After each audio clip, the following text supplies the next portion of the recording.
오늘 주시는 하나님의 말씀은 시편 46편 1절부터 11절까지 말씀입니다.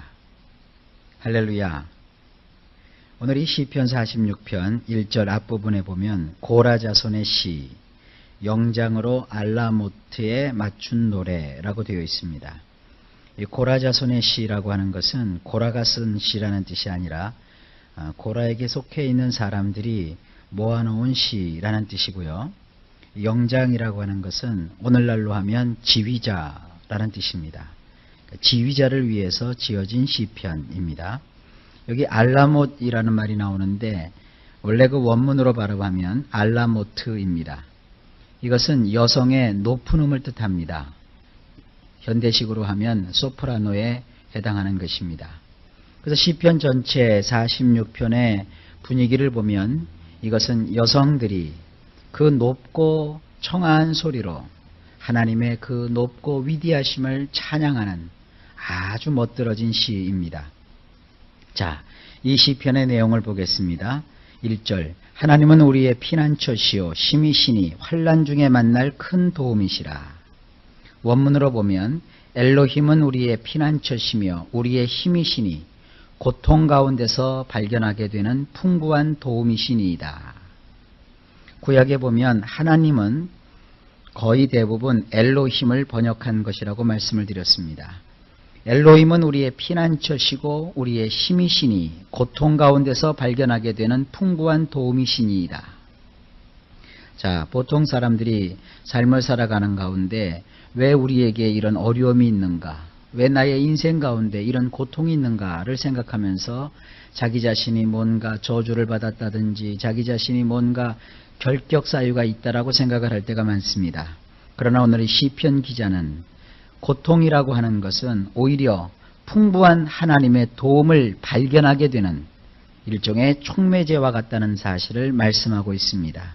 우리의 인생 가운데 고통은 더 이상 고통 그 자체로서의 의미가 있는 것이 아니라 그 고통으로 말미암아 하나님을 만날 수 있는 계기가 되고 또 그 고통으로 말미암아 풍성한 하나님의 도움을 발견할 수 있다는 사실 속에서 은혜를 받을 수 있습니다. 2절입니다. 그러므로 땅이 변하든지 산이 흔들려 바다 가운데 빠지든지.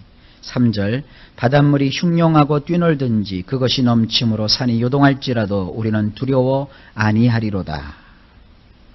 원문에 보게 되면 우리 성경과는 조금 순서가 다릅니다. 우리 성경은 두려워 아니하리로다 라고 하는 것이 2절과 3절을 합쳐서 3절 뒷부분에 나오지만 원문에는 가장 앞부분에 두려워하지 않겠다라는 말이 나옵니다. 원문대로 번역을 하면 이렇습니다. 그러므로 우리는 두려워하지 않노라. 비록 땅이 변하고 비록 산들이 흔들려 바다 가운데 빠질지라도 비록 물들이 거품을 내며 소란한 소리를 지를지라도 비록 산들이 요동치며 어마어마한 규모로 부풀면서 벌떡 일어날지라도 말입니다. 굉장한 얘기죠. 땅이 변합니다. 그리고 산들이 흔들립니다. 그래서 바다에 그 산들이 빠집니다. 바다를 보니 물들이 거품을 내며 소란한 소리를 질러댑니다. 그리고 산들이 요동을 치며 어마어마한 규모로 부풀면서 벌떡벌떡 자리에서 일어납니다. 그야말로 천지개벽이죠. 천지의 대격변이 일어나는 것입니다. 이런 엄청난 상황을 시편 기자는 묘사하면서 그럴지라도 나는 두려워하지 않겠다는 것입니다. 우리의 인생을 사는 동안에 우리의 삶 속에 이렇게 천지가 개벽할 만한 지축이 흔들리고 땅이 요동치며 그리고 온 산이 무너져 내리고 혹은 땅에서부터 불쑥 큰 산이 올라오는 것과 같은 그리고 바다가 흉용하고 뛰노는 것과 같은 엄청난 어려움이 온다 할지라도 우리는 여호와를 믿기 때문에 결단코 두려워할 것이 없다는 그런 말씀입니다.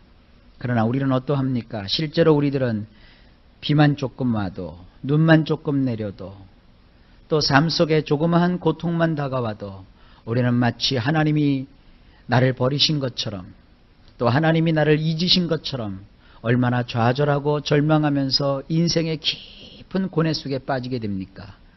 그러나 시편 기자는 높은 소리로 우리를 향하여 하나님의 위대하심을 선언하면서 말합니다. 그러할지라도 나는 요동치 아니하며 두려워하지 아니하겠노라. 아니 작은 사건이 아니라 온 천지가 개벽하고 온 천지가 뒤바뀐다 할지라도 나는 여호와 하나님으로 인하여 전혀 두려워하지 않겠노라. 자, 갑자기 분위기가 이제 4절부터 바뀝니다. 한 시내가 있어 나뉘어 흘러 하나님의 성 곧 지극히 높으신 자의 장막의 성소를 기쁘게 하도다. 원문으로 보게 되면 하나의 강줄기가 엘로힘의 도성 곧 지극히 높으신 엘리온께서 거하시는 거룩한 곳을 기쁘게 하는도다. 대개 이 정도 되면 이것은 예루살렘을 의미한다고 볼 수 있습니다. 하나의 강줄기가 예루살렘 도성을 감춰 흐릅니다. 그리고 그 도성 위에 지극히 높으신 엘리온, 지극히 높으신 하나님이신 엘리온께서 거하십니다. 그 거하시는 곳은 하나님이 계시기 때문에 거룩한 곳이라고 했습니다. 근데 그것을 그 강줄기로 인해서 하나님이 기뻐하십니다. 이것은 어떤 것을 뜻하는 것일까요? 대개 물은 생명을 상징합니다. 하나님이 거하시는 그곳에는 물이 흐르고 곧 생명이 있고 또 거룩하신 하나님이 그 높으신 곳에 거하시는 그곳은 하나님이 그로 인하여 기쁨을 이기지 못하시는 이러한 모습을 묘사하고 있는 것입니다. 자, 5절에 보면 하나님이 그 성중에 거하심에 성이 요동치 아니할 것이라 새벽에 하나님이 도우시리로다. 엘로힘께서 그 도성 안에 계시기 때문에 그 도성은 꿈쩍도 하지 않을 것이다. 엘로힘께서 아침으로 바뀌는 때에 도우시는 도다. 자, 물이 흐르는 그 도성, 거기에 지극히 높으신 엘리온 하나님이 계십니다. 하나님은 그곳에서 굉장히 기뻐하십니다. 그 도성에 하나님이 거하시기 때문에 그 도성은 아무리 큰 대적이 쳐들어온다 할지라도 꿈쩍도 거리지 않습니다. 바로 그렇습니다. 하나님이 우리를 도우실 때 우리는 그 어떠한 대적과 반대와 핍박이 있다 할지라도 꿈쩍거리지도 않습니다. 하나님이 함께 하시기 때문입니다. 그러면서 이렇게 말하고 있죠. 엘로힘께서 아침으로 바뀌는 때에 도우시는도다. 우리와 이스라엘 사람들과의 개념에 있어서 그 날은 다릅니다. 우리는 날짜가 바뀌는 시간이 밤 12시입니다. 자정이 될 때 하루가 바뀌죠. 우리가 잠자는 시간에 하루가 바뀝니다. 그러나 이스라엘 백성들은 하루 해가 지면 하루가 저무는 것입니다. 그래서 낮이 끝나는 시점이 하루가 끝나는 것이고 밤이 시작되는 시점이 하루가 시작되는 것입니다. 유태인들은 하루의 시작은 밤중으로 시작이 됩니다. 그리고 이제 아침이 됩니다. 그런데 하나님께서는 밤에서 아침으로 바뀌는 그 경점에 계십니다. 엘로힘께서 아침으로 바뀌는 때에 도우시는도다.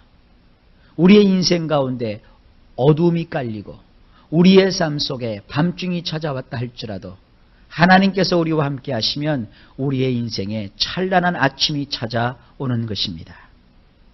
오늘 이 말씀이 새벽이냐 또 뭐 미명이냐 아침이냐 그게 중요하지 않습니다. 어두움에서 밝음으로 바뀌는 그 시점입니다. 하나님께서 그 시점에 우리를 도우십니다. 6절입니다. 이방이 헌화하며 왕국이 동하였더니 저가 소리를 바라심에 땅이 녹았도다. 여기서 이방이라고 하는 것은 민족들을 뜻합니다. 그리고 왕국은 그야말로 세상에 있는 여러 나라를 뜻합니다. 원문으로 보면 민족들이 요란을 떨며 왕궁들이 요동을 치지만 그분이 소리를 바라심에 땅이 녹는구나. 민족들이나 왕궁들은 모두 이 세상에 털을 잡고 있습니다. 그 민족들과 왕궁들은 이런 소리 저런 소리를 해다면서 마치 그 가운데 대단한 것이 있는 것처럼 떠들어댑니다. 그들이 굉장한 힘을 가지고 있는 것처럼 떠듭니다. 자기들이 놀라운 것을 소유하고 있고 무언가 엄청난 일을 할 수 있는 것처럼 이야기를 합니다. 그러나 막상 하나님께서 소리를 바라시면 그 모든 그들의 기초가 되는 땅이 녹아버립니다. 생각을 해보십시오. 땅이 녹아버렸으니 그 땅 위에 터잡고 있는 사람들은 어떻게 됐겠습니까? 여러분, 우리는 하나님의 말씀과 하나님의 능력으로 사는 자들입니다. 이 세상이 아무리 우리를 대하여 요동하고 소리를 치고 온갖 가지 이야기를 한다 할지라도 우리는 하나님을 의지함으로, 하나님이 역사하심으로, 하나님이 말씀하심으로 모든 것이 그 뜻대로 된다는 사실을 알고 있습니다. 이 세상은 오직 하나님의 소리 앞에 다 녹아 없어질 뿐입니다. 7절입니다. 만군의 여호와께서 우리와 함께 하시니 야곱의 하나님은 우리의 피난처시로다. 이 7절과 또 반복해서 11절에 한 절 똑같은 말이 나옵니다. 만군의 여호와께서 우리와 함께 하시니 야곱의 하나님은 우리의 피난처시로다. 원문으로 보면 만군의 아도나이께서 우리와 함께 계시니 우리의 든든한 피난처는 야곱의 엘로힘이시니라. 자, 7절과 11절 이와 같은 표현을 저는 구약에 있는 시편의 보자기라고 표현을 합니다. 이 보자기의 이름이 있는데 이 보자기의 이름은 야곱의 엘로힘이라는 보자기입니다. 그런데 그 보자기의 별명이 있는데 그것은 우리의 든든한 피난처입니다. 그분은 누구십니까? 만군의 아도나이이십니다. 온 세상의 모든 인간들의 군대 위에 뛰어나신 우리 여호와 하나님이 함께 하시는 그 야곱의 엘로힘이라는 우리의 든든한 피난처가 되는 보자기가 감싸 안고 있습니다. 그 보자기 안에 어떤 내용이 들어있습니까? 8절입니다. 와서 여호와의 행적을 볼지어다. 땅을 황무케 하셨도다. 원문으로 보면 와서 아도나이께서 행하신 것을 볼지어다. 그가 땅을 황폐하게 만드시는도다. 오라는 것입니다. 여러분, 우리 주 예수 그리스도께서 뭐라고 말씀하셨습니까? 수고하고 무거운 짐진 자들아 다 내게로 오라. 오라고 말씀하십니다. 와서 아도나이께서 행하신 것을 보라 말씀하십니다. 그분은 땅을 황폐하게 만드십니다. 오늘 본문에 등장하는 땅은 다분히 부정적인 의미로서의 땅입니다. 세상 사람들이 거기에 터를 잡고 거기에 자기들의 인생을 건설하며 자기들의 왕국을 세우고 자기들의 백성이 번성하는데 하나님께서는 그 땅을 일시에 일거에 황폐케 만드십니다. 그리고 세상이 요동하고 쏘론하면서 전쟁을 하는데 우리 하나님께서는 9절에 보니까 저가 땅끝까지 전쟁을 쉬게 하시며 활을 꺾고 창을 끊으며 수레를 불사르시는도다 라고 하였습니다. 원문으로 보면 그가 땅끝까지 전쟁들을 그치게 하시는도다. 그가 활을 꺾으시며 창을 조각내시는도다. 그가 수레들을 불러 태우시는도다. 땅끝까지 하나님께서 전쟁을 그치게 하시고 사람을 살육했던 활을 꺾어버리시고 사람을 찔렀던 창을 조각내버리시고 그들이 타고 왔던 모든 수레들을 불러 불태워 버리십니다. 이게 무엇입니까? 수고하고 무거운 짐진 자들아 다 내게로 오라. 내가 너희를 쉬게 하리라. 하나님이 주시는 진정한 안식입니다. 우리의 대적을 물리치심으로 우리를 괴롭혔던 모든 사건과 환경과 마귀를 물리치심으로 이제 그 땅에는 전쟁이 없는 것입니다. 여러분, 예수를 믿는 우리들의 인생과 삶 속에는 이제 하나님이 함께 하심으로 전쟁이 그칩니다. 여러분의 인생과 삶 속에 모든 전쟁을 그치게 하시는 하나님을 찬양합니다. 그래서 10절에 말씀합니다. 이르시기를 너희는 가만히 있어 내가 하나님 됨을 알지어다. 내가 열방과 세계 중에서 높임을 받으리라 하시도다. 여기 가만히 있어 내가 엘로힘임을 알라라고 말씀하십니다. 가만히 있어라는 말이 최초로 나온 것은 출애굽 사건입니다. 출애굽 때 어떤 일이 있었습니까? 애굽에서 나온 이스라엘 백성들 앞에는 홍해바다가 가로막혀 있었습니다. 그들의 뒤에는 그들을 다시 붙잡아 가려고 하는 애굽 군대가 추격해오고 있었습니다. 좌우 양옆에는 험준하고 험난하기 이를 데 없는 바위산이 자리 잡고 있었습니다. 그들은 앞으로 가자니 물에 빠질 것이요 뒤로 가자니 애굽 군대에게 잡힐 것이요 그리고 그 많은 식솔들을 거느리고 그 높디 높은 산을 넘자니 그것은 불가능한 일이었습니다. 그때 이스라엘 백성들은 하나님을 향하여 원망하고 그들의 지도자인 모세를 향하여 불평을 털어놓았습니다. 그럴 때 하나님께서 모세에게 말씀하십니다. 너는 이스라엘 백성들에게 이렇게 이르라. 곧 너희는 가만히 있어 나 여호와가 오늘날 너희를 위하여 어떻게 구원을 행하는가 보라. 바로 그것입니다. 이스라엘 백성들은 하나님의 구원 앞에서 할 것이 아무것도 없었습니다.